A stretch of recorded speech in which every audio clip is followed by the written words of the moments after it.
Hey, Clement Milton here, marriage coach and psychologist, and today I answer all of your questions. So let's get into it. Question 1. Hi Clement, my wife filed for divorce in October. I pitched your program and read through it. I tried different things, but things stayed the same. Therefore, I moved out into my own apartment. Did I just dig my grave? I'm not sure what I pitched your program means. Just assume that it means that you explored the video program and tried things in there. I think here there's something that is actually super interesting and important.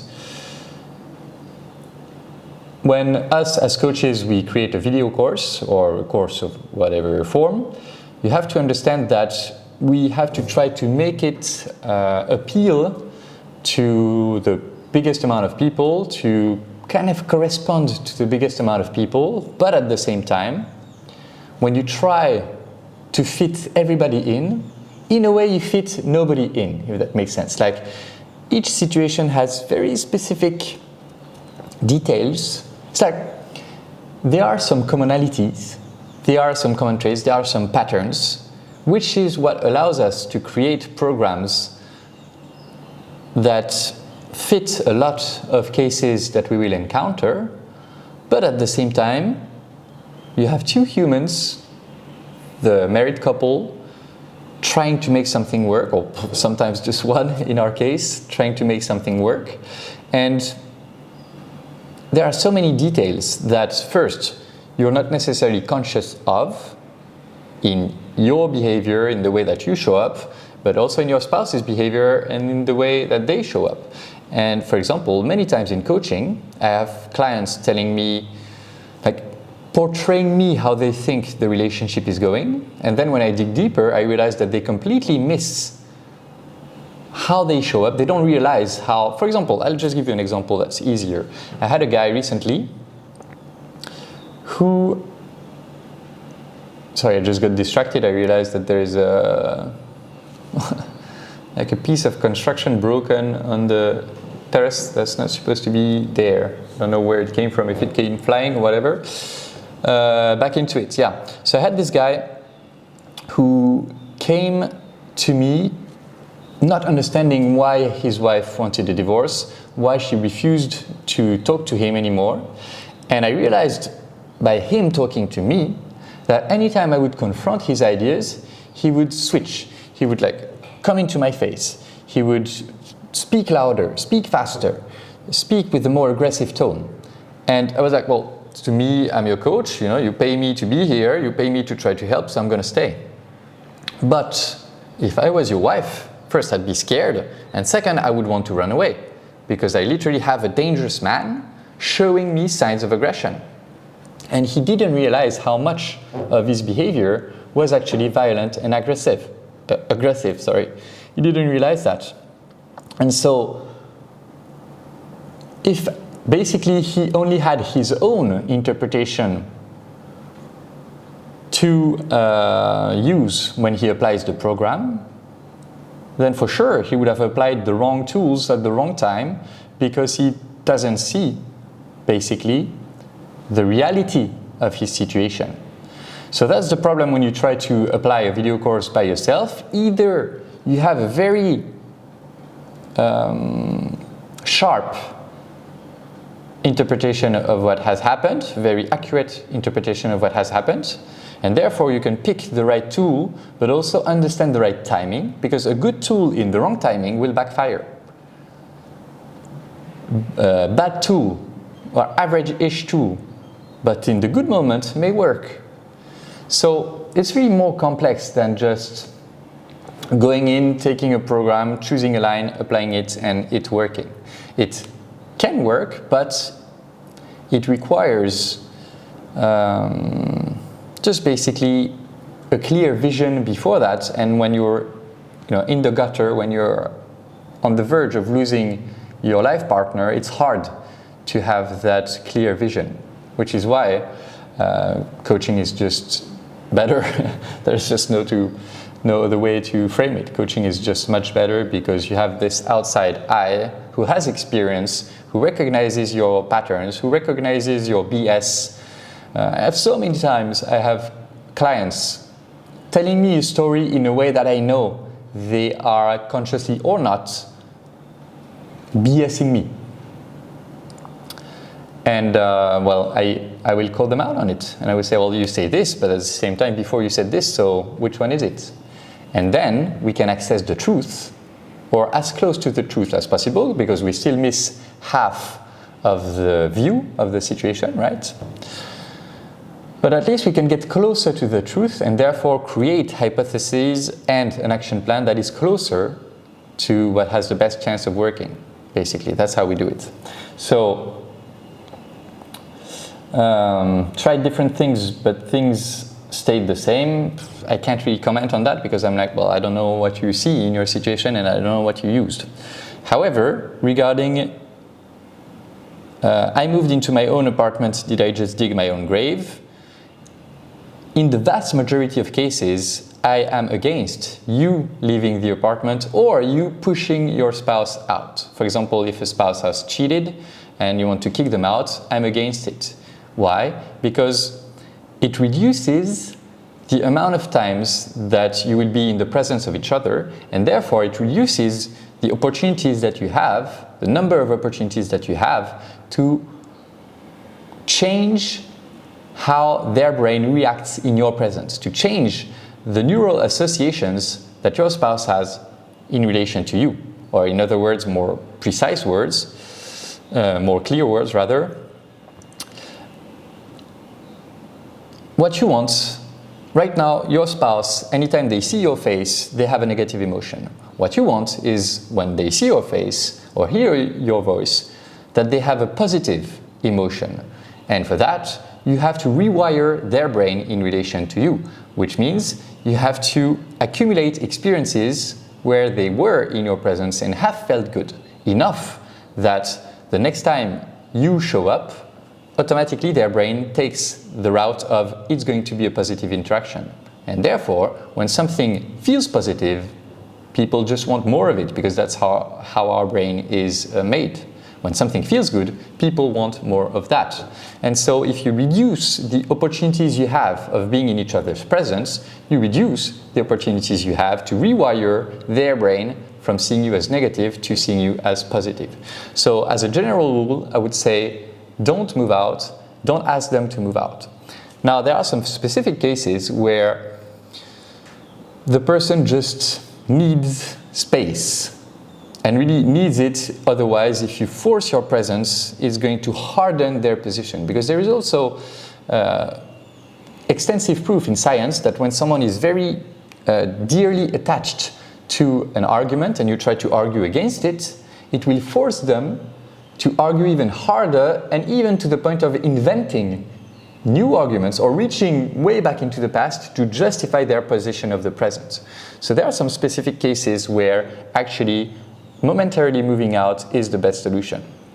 I don't know in what situation you're in, but I hope that this gives you a better idea of what to do. And for everyone else, again, like if you have some questions, you have the email at the bottom, so feel free to send your questions for the next Q&A. Question 2. How do you get your partner back when they are in a rebound relationship that moved at the speed of light? So first, in cases like these, but also in cases of cheating, there is something that is very obvious to me. When you rebound super fast, you are just not ready. Emotionally, you're just not ready, which means that you go in being emotionally unstable. But what about the other person who chooses someone who 2 weeks later was married, 2 weeks later was living with his spouse and his kids, and suddenly they are ready to invest it all in that person? To me, that's a very stupid, no other way to put it, it's a very stupid behavior to commit so fast to someone who is clearly in an unstable position, which means that they are themselves, the third party, unstable, right? And so when you have two unstable people going into, at the speed of light, a new relationship, my thinking is it usually will not last. It usually will explode because, well, one of them is too messed up at the moment, and right now they are the source of their happiness, so they're all happy about it, they're all joyful about it, but one of them is going to get angry. One of them is going to snap because of that instability, because of delays in the relationship, because of whatever the reason. One of them is going to snap, and suddenly the other is going to be like, actually maybe they're not who I thought they were. And just as impulsively as they got in, they can impulsively get out. And in those situations, I have many cases that I helped where I told my clients, work on being a bigger source of joy, of positive emotions, and don't do anything about the third party. Just wait, sit at the side of the river, and the body of the third party will float, will come by you, because they will do something stupid, they will do something extreme, they will do something that will disqualify them, and suddenly your spouse will feel all stupid, having given up on the stable partner that you were for some summer fling that had no basis in anything strong. So how do you get your partner back? You work on becoming a greater source of positive emotions. So you use every interactions that you have with your spouse to make them get out of that situation feeling just better. And even at a distance, social media, for example, and you just wait for their relationship to explode. And very importantly, that's where a lot of you will fail. When they come back, a lot of you will want to punish them, will want to make them pay for what they put you through. So you will be nasty, you will be snappy, you will want them to beg, you will want them to be on their knees, metaphorically, and you are asking them to do a walk of shame, which a lot of them won't do because it's just too much. So be willing to forgive, be willing to welcome them with open arms, and think about the fact that 2 years later, when the relationship is great, it won't matter as much what they did or did not do back then. Question 3. When he has completely checked out, says he does not love me, has feelings for someone else who is engaged, is there any hope of finding each other and our love again? Well, actually, it's the same question than before to me. It's the same situation, so I would give the same answer, which is,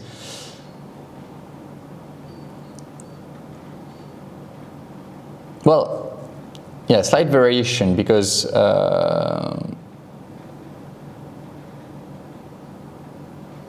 well, we don't know what the relationship is, but the third party being engaged, I assume that they are seeing each other. So that the third party is cheating on their fiancé to have a relationship with that person.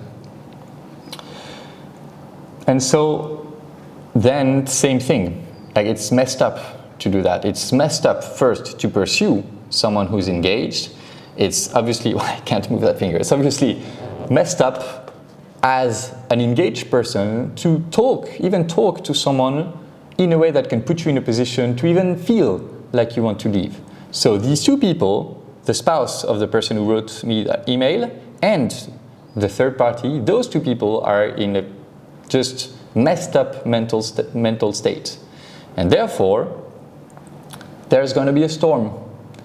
There is going to be a storm. There is going to be thunder. There is going to be an explosion at some point, sooner or later. And so if you remain the stable force of good in the middle of that, and if your spouse feels that there is a path to forgiveness, that there is an easy way back, meaning you didn't start trash talking him or her to all your friends and all their family and whatever, if there is an easy way back in, when the other party will explode, they will choose that easy way back in. It happened to me so many times in coachings. I have many stories of that. So yeah, that's the path that I would take. Okay. When your husband cheated and you caught him, do it during the time you are on the rough, meaning for him there is no you and him, but for you there is still something that can be worked out. Or worked up stage. Okay, so he thought they were separated and she thought they weren't. Yeah. Then you saw the cheating, them leaving a motel, and you filed a police report, but then as you want to save the marriage, he said, we cannot be together anymore because I don't want to be asked every day about what I did. I cannot take it and answer it. you will only connect everything to I do, to what I have done, which can be partly rightfully true, or sometimes only when triggered. Okay, so let's stop here. That is interesting. Basically what he's saying, the husband is saying, you will never forgive me, and therefore you will constantly bring me back to that, and therefore the relationship will be toxic. Basically right now, he feels unsafe with you. And don't get me this thing of, oh, but it's not fair, he cheated. Yeah, saving a marriage doesn't work with fair. If you want it to be fair, good luck. It's not how it works. And this is the thing that I say the most often. Oh yeah, but it's not fair. Why do I have to do all the work? Well, because he doesn't want to come back. So if not you, then who? So yes, you have to be doing all the work. Yes, it's unfair, but you are the one wanting to save that marriage. So, whatever it takes.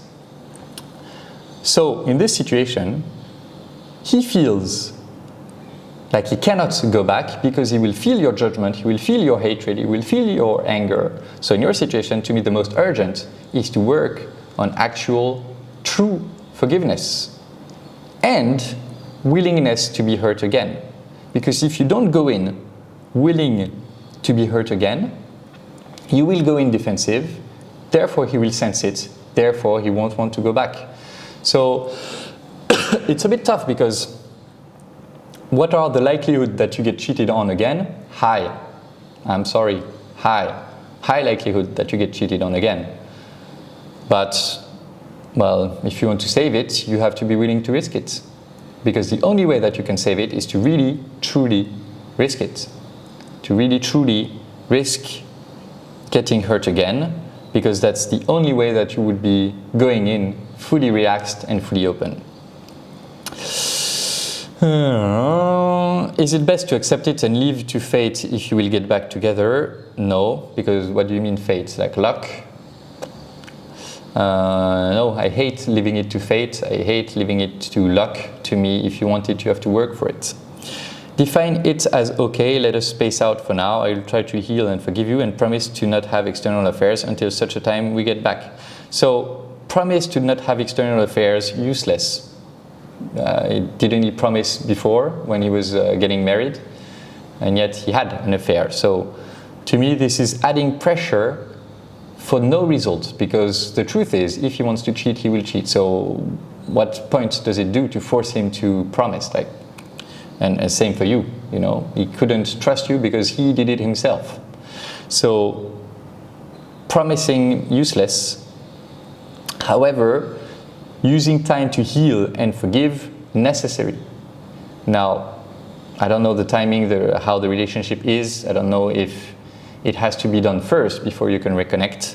Sometimes it can be done during the reconnection. Which is more effective answer? And how can you ensure he can realize and go back to you?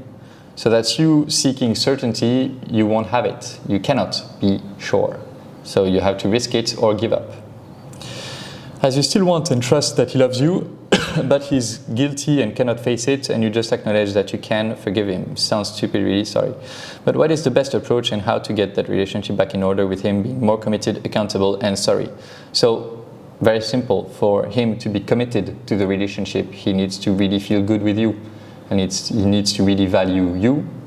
And the number one way for him to value you is for you to make him feel good in your presence. And so I don't know what led him originally to feel bad in your presence. I don't know what led him to move astray, but I would try to understand what, for example, in my video course I talk about 3 roles. You can have a look into that. And what roles did you give up? What roles did you cease to tend that contributed to him moving away from you? Because it's like, oh, he cheated, he's the responsible one. Well, yes and no. If you understand psychology and system theory in particular deeply, you understand that, yes, he betrayed his values when he cheated. Yes, he allowed that situation to happen. But at the same time, if he looked into that direction, maybe it was because it was too painful to look here. And maybe it was too painful to look here because you have contributed to the pain. And I'm sorry, but if you want to save your marriage, you will have to look at your part of the responsibility in this. Right, hope that helps. Hi, great to hear from you. Sorry about your injury. Yeah, broke my hand, but it's okay. Did you fall backwards? No, I ran into a scooter who cut me off on a scooter. Things were going pretty well until mid-March. I know now that my wife ran out meds somewhere in there. She couldn't get her RX refilled without being seen by her provider. There was a problem that occurred with her insurance. I was able to get it corrected, but not until things had gotten pretty ugly at the house. Once she got back on her meds, things seemed to improve somewhat. She moved to the couch mid-March and has been there since. She began seeing a counselor about 3 weeks ago. I don't know specifically why, and I don't know what they're discussing, but I'm glad she's finally getting some counseling. We've had some blow-ups over the last week. However, we are scheduled to go on a vacation together mid-July. We're celebrating 25 years of marriage. Congratulations, if everything goes to plan. As such, I don't know what to ask. There are so many things that I just don't understand. I'm working to keep things on an even keel, but it's been really challenging. I don't know what even keel means, by the way. Maybe it's a typo. I've been thinking about contacting you. I went and looked at an apartment a month ago because things seemed to be going so poorly. So, as I answered in a previous question, don't get an apartment, stay in there. Then they improved, so I stopped looking for an apartment. Then Saturday, another blow up. Now things are better again. The oscillations are really stressful, particularly when good isn't all that great, 4 out of 10. Do I make plans to be in my relationship for the long term? It's what I like to see happen. Or do I look at cutting things off? Very hard question to know when is it too much, when should I just leave? I guess it depends on values, it depends on who you want to be, on the story that you want to tell your kids, on the story that you want to tell yourself. It's hard to know because it's really not a question of right or wrong here. I can give you my opinion. Personally, in my life, I want to have fought until I physically couldn't, which means I want to have fought until it's either I leave or I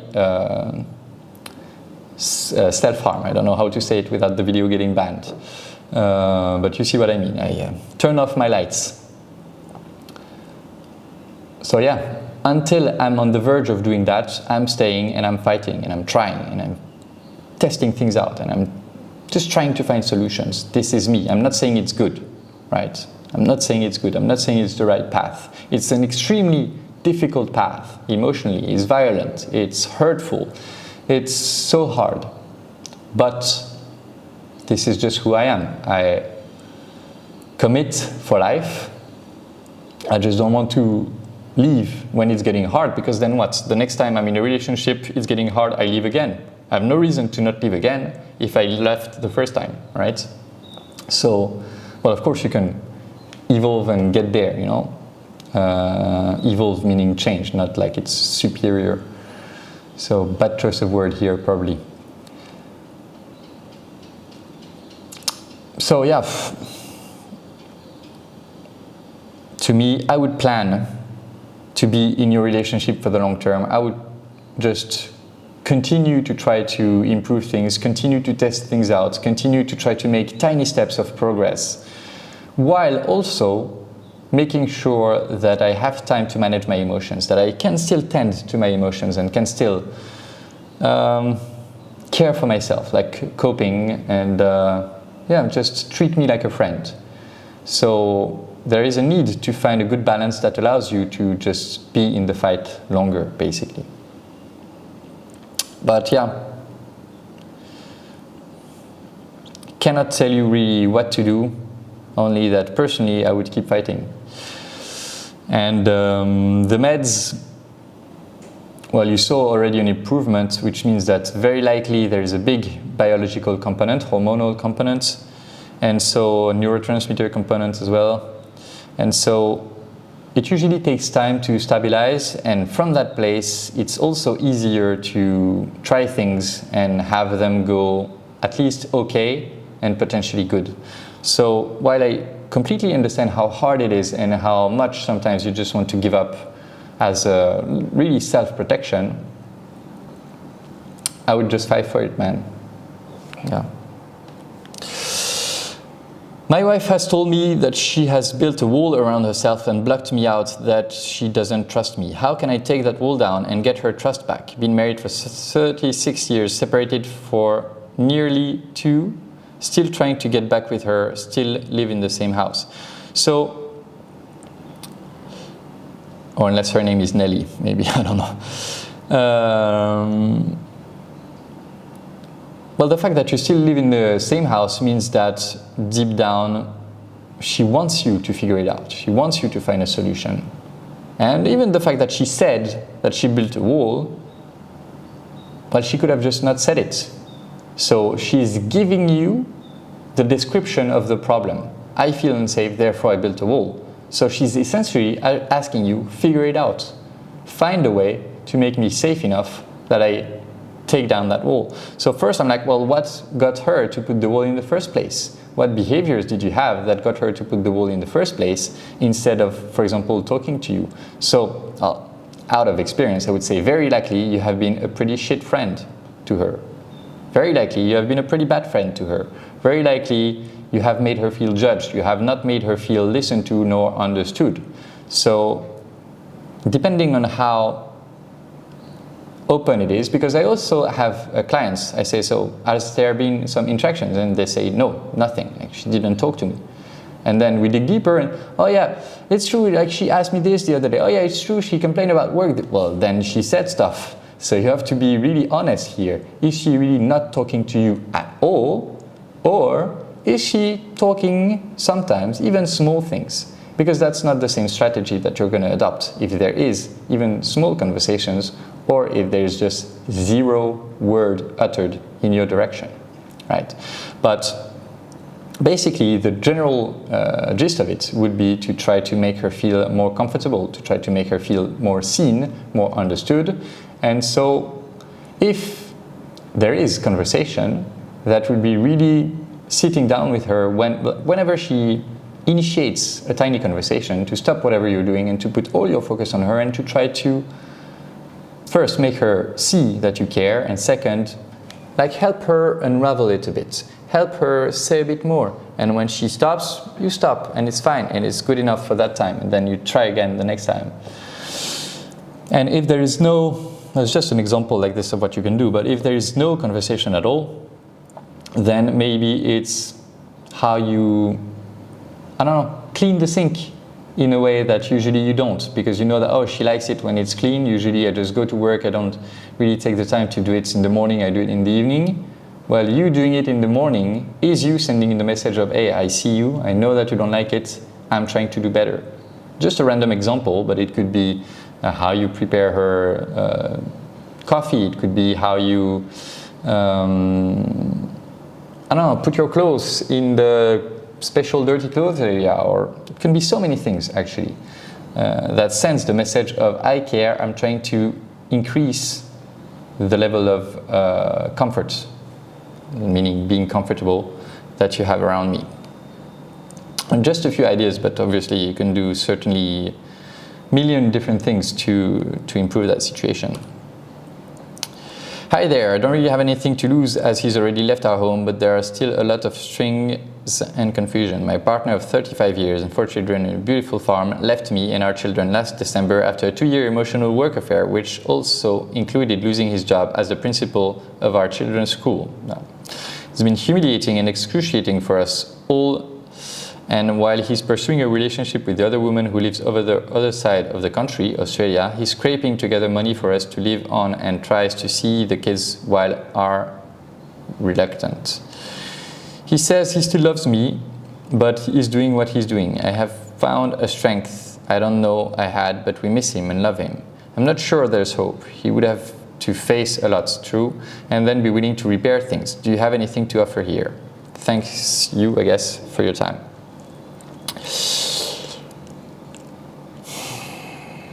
Well, it's been humiliating and excruciating, I get it. He would have to face a lot, including humiliation coming back. I get it too. So it makes it hard. It's, I think, similar to a previous question where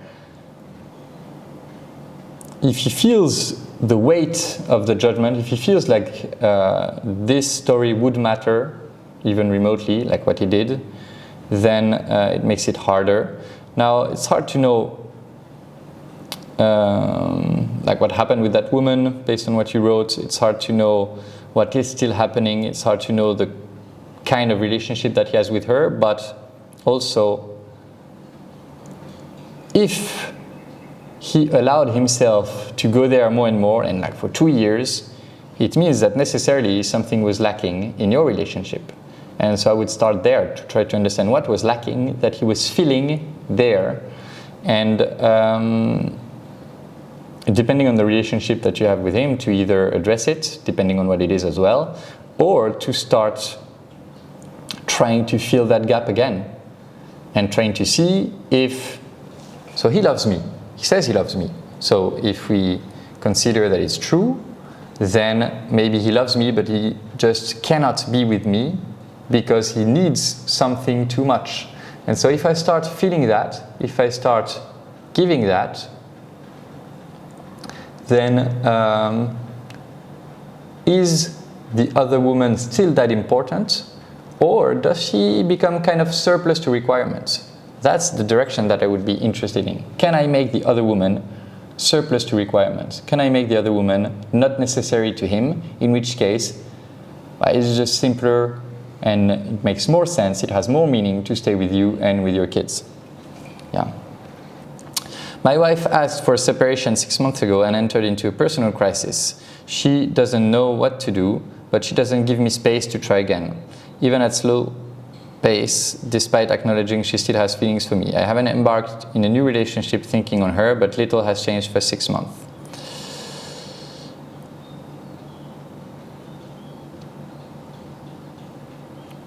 Yeah, be curious what that means. She doesn't give me space to try again.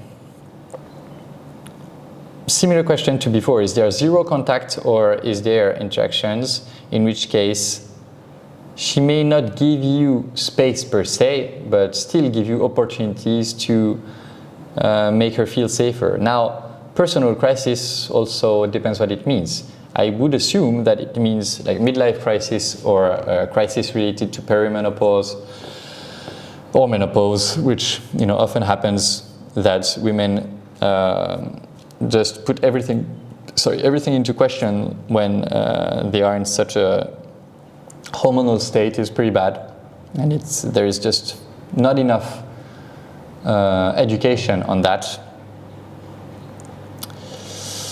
But yeah, she doesn't give me space to try again. Personally, I would doubt that, just because I have so much experience with this. Oh, I have no space, I have no opportunity, and then we dig and I'm like, well, opportunity here, there. So most probably you have opportunities to make her feel like she can actually be heard by you, be understood by you, lay her head metaphorically on your shoulder, and then you start to become again a space where she can figure it out instead of having to figure it out on her own.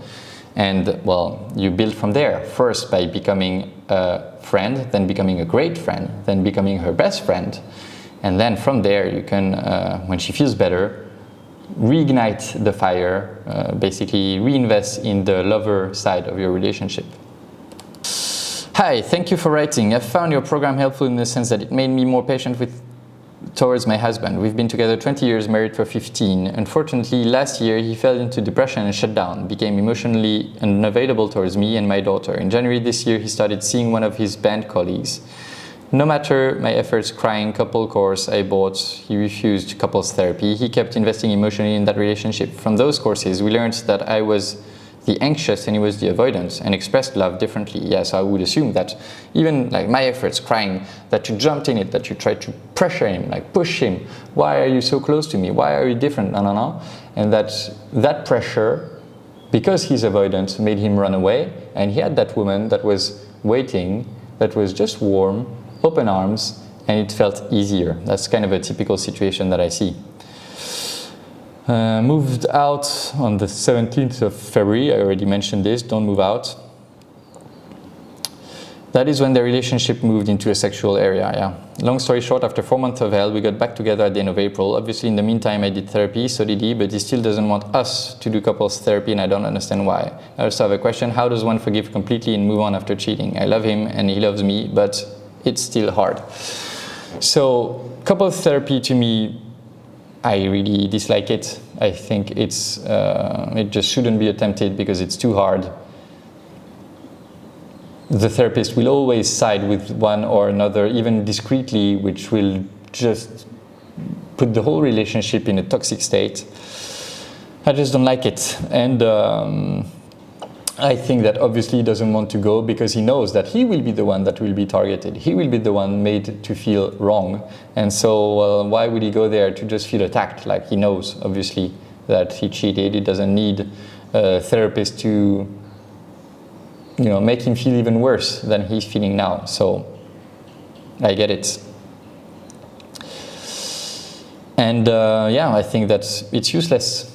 I think that you, being a member of the system meaning the couple or the family, you can change things in a way that make him feel more comfortable, that then makes him feel change things and create a virtuous cycle where both of you feel better. So to me, you forcing this therapy is you, again, putting him in the same sphere than you had before, meaning, oh, I'm anxious, I need to fix it, so I'm forcing him to, let's go, let's try something, and then he will run away again.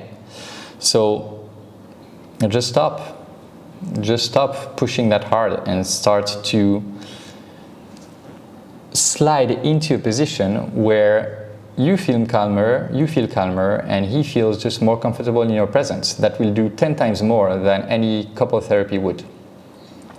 And now, how does one forgive completely? Well, to me, it's very hard emotionally, but there is just one path. Well, two paths. One is the path of Christianity, which is, I'm saying Christianity because this is my religion. I don't really know that well others, but in Christianity you assume that everybody can sin, basically, that everybody can fail, everybody can mess up, and you have to grant forgiveness just by default, just because it could have been you in another world, in another universe. It could have been you, and if you understand that anybody can get into such a bad place that they would do something that bad as cheating, then you can forgive, and just forgive out of love. Now, if you're not religious, the only other, to me, efficient path is, well, actually quite similar, is to dig deep into what in your behavior pushed him in the arms of someone else. And I know that a lot of people get super angry when I say this, like, what do you mean? He cheated, I didn't do anything. Well, if you're in that mindset, then good luck. Good luck forgiving, if you don't realize that anything is a system and that an element of the system doesn't change just like that, you know? You have failed to get into a place where he felt good in your presence, which led him to cheat. Now, of course, if he was my client, I would tell him the same. I would tell him, well, you failed to do things that put her in a place that would make you feel better in her presence. So it's not like I'm saying, oh, it's 100% your fault. But if you want to truly forgive, you have to understand, to dig deep enough in this situation to understand that someone cheating is actually, and that's going to enrage a lot of people, but come debate me, I'll debate you any day of the week. Your spouse cheating is 50% your fault. And if you own your 50%, then it's like, okay, I did 50% wrong, you did 50% wrong, let's forget about it and move on. Tough answer, but yeah, still what I think. All right, so that's it for today. Lots of questions, interesting questions. Feel free to send your questions on the email address that's down there. And yeah, maybe next week, maybe in 2 weeks, I don't know how often I will do this, but I will make sure to regularly answer your questions. And obviously, if you want to go deeper in those situations, or if a story from these situations make you think of yours and you think that I can help, then reach out to our team, send an email, and we'll figure out a time to talk and try to see what we can do. All right, see you in the next video. Bye.